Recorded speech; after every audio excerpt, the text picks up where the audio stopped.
Hello everyone, स्वागत है आप सभी का स्मार्ट स्टडी विथ प्रमीला में। आज हम लोग उत्तर वैदिक काल के बारे में जानेंगे। पिछले क्लास में हम लोगों ने ऋग वैदिक काल के बारे में और ऋग वैदिक काल के वैदिक काल के परिचय और ऋग वैदिक काल के बारे में जाना था। तो आज हम लोग जानेंगे उत्तर वैदिक काल। पिछले जो क्लास था उसका एक बार मैंने रिवाइज करा देती हूँ। पिछले वीडियो में हम लोगों ने देखा था ऋग वैदिक काल देखा था, और पहला वीडियो में हम लोगों ने देखा था वैदिक काल, जो कि वैदिक काल को इतिहासकारों ने दो भागों में डिवाइड किया अध्ययन की आसानी के लिए। ठीक है, और दो भागों में कौन कौन सा डिवाइड किया, तो वो है ऋग वैदिक काल। पहला है ऋग वैदिक काल और दूसरा है उत्तर वैदिक काल। तो ऋग वैदिक काल को 1500 ईसा पूर्व से 1000 ईसा पूर्व तक माना गया और उत्तर वैदिक काल को 1000 ईसा पूर्व से 6000 ईसा पूर्व तक माना गया। ठीक है, तो आज देखेंगे हम लोग उत्तर वैदिक काल।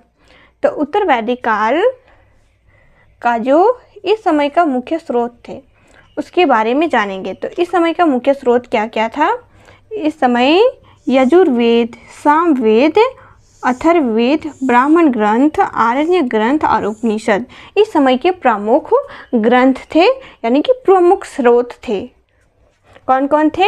यजुर्वेद, सामवेद, अथर्ववेद, उपनिषद, आरण्यक ग्रंथ, ये थे प्रमुख उस समय के, मतलब उत्तर वैदिक काल के प्रमुख स्रोत।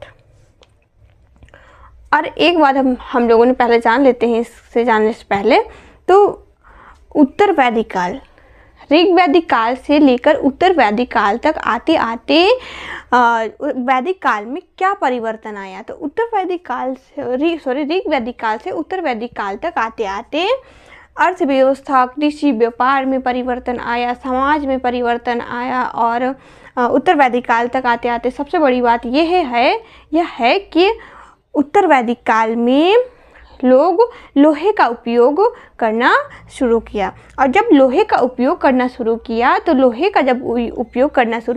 लोग जो पहाड़ी क्षेत्र था, जो बहुत ज़्यादा घना जंगल था, उसे काटकर और रहने योग्य भूमि बनाया और कृषि योग्य भूमि बनाया और कृषि करना प्रारंभ किया। और वन व्यवस्था में भी बहुत सारे परिवर्तन उत्तर वैदिक काल में देखा गया। जैसे कि पहले ऋग वैदिक काल में पहले क्या था? ब्राह्मण ग्रंथ में था, वर्ण व्यवस्था में था कि वो व्यवसाय पर आधारित था। परंतु उत्तर वैदिक काल तक आते आते वर्ण क्या हो गया? जन्म पर आधारित हो गया। जन्म पर आधारित होने का मतलब यह है कि जो ब्राह्मण ग्रंथ में जन्म लिया वो उसी का कार्य कर सकता, उसी से संबंधित कार्य कर सकता था। जैसे कि ब्राह्मण वर्ण का कार्य था धार्मिक कार्य। तो वे लोग जो उत्तर वैदिक काल में जो व्यक्ति ब्राह्मण वर्ण में जन्म लेता था तो वो धार्मिक से संबंधित ही कार्य करता था, और क्षत्रिय वर्ण में जन्म लेता था तो क्षत्रिय से संबंधित ही कार्य करता था, और वैश्य वर्ण में जन्म लेता था तो वैश्य से संबंधित वैश्य का जो कार्य होता था वही करता था। और इस समय तक आते आते महिलाओं की स्थिति में भी बहुत सारे परिवर्तन देखा गया। तो सबसे पहले हम लोग देखते हैं विस्तार और बसावट। इस काल में आर्य लोग पंजाब से आगे बढ़कर गंगा यमुना के मैदानों में बसने लगे। यानी कि उत्तर वैदिक काल में आर्य लोग पंजाब से आगे बढ़कर गंगा यमुना के मैदानों में बसने लगे और घने जंगलों को काटकर रहने योग्य भूमि बनाया गया। यह विस्तार भारतीय इतिहास में अस्थायी कृषि और अस्थायी बस्तियां के विकास का संकेत देता है। अब देखेंगे अर्थव्यवस्था और कृषि व्यापार। तो अर्थव्यवस्था क्या था? उत्तर वैदिक काल का अर्थव्यवस्था कैसा था? कृषि मुख्य व्यवसाय था उस समय का। उत्तर वैदिक काल का कृषि मुख्य व्यवसाय बन गया। लोहे का औजार का उपयोग होने लगा और जिससे खेती अधिक प्रभावी हुई। और उस समय का मुख्य प्रमुख फसल उगाते थे वो थे गेहूं, जौ, चावल और क्या था? गेहूं, जौ, चावल की खेती की जाने लगी। व्यापार और विनिमय प्रणाली। व्यापार और विनिमय प्रणाली प्रारंभ हुआ।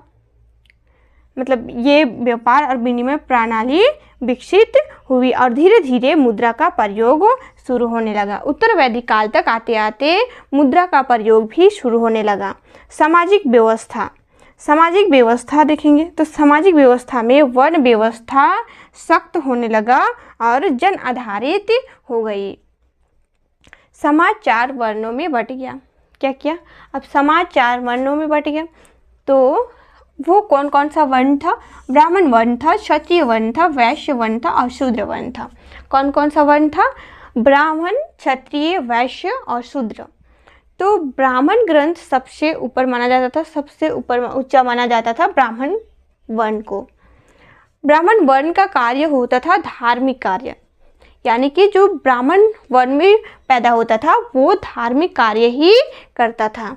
और क्षत्रिय वर्ण में पैदा होता था वो क्षत्रियों का कार्य होता था कि जिस क्षेत्र में वो रहता था उस क्षेत्र को सुरक्षा प्रदान करना और युद्ध लड़ना।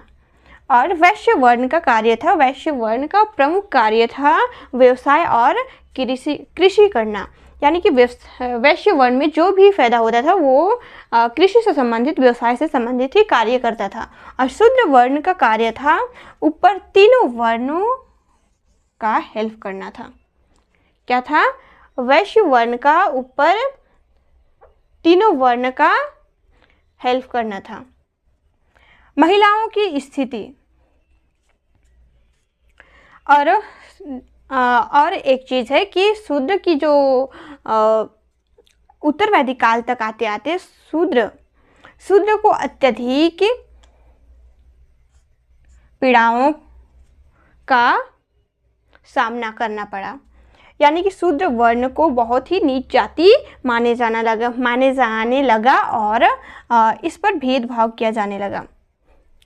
शूद्र वर्ण को उपनिषद, वेद, पुराण पढ़ने का अधिकार समाप्त कर दिया गया उत्तर वैदिक काल तक आते आते। अब देखेंगे महिलाओं की स्थिति। तो महिलाओं की स्थिति में गिरावट आने लगी। शिक्षा, सभा, समिति में भाग लेने का अधिकार कम होने लगा उत्तर वैदिक काल तक आते आते। बाल विवाह जैसी प्रथाओं की शुरुआत हुई और धर्म और पूजा पद्धति में भी परिवर्तन आने लगा। धर्म अधिक जटिल और यज्ञ कर्म कांड का महत्व बढ़ने लगा। तो आज की वीडियो में इतने ही। अगले वीडियो में हम लोगों ने देखेंगे। अगर यदि इस वीडियो पसंद आया हो तो लाइक, शेयर और सब्सक्राइब जरूर करें। धन्यवाद।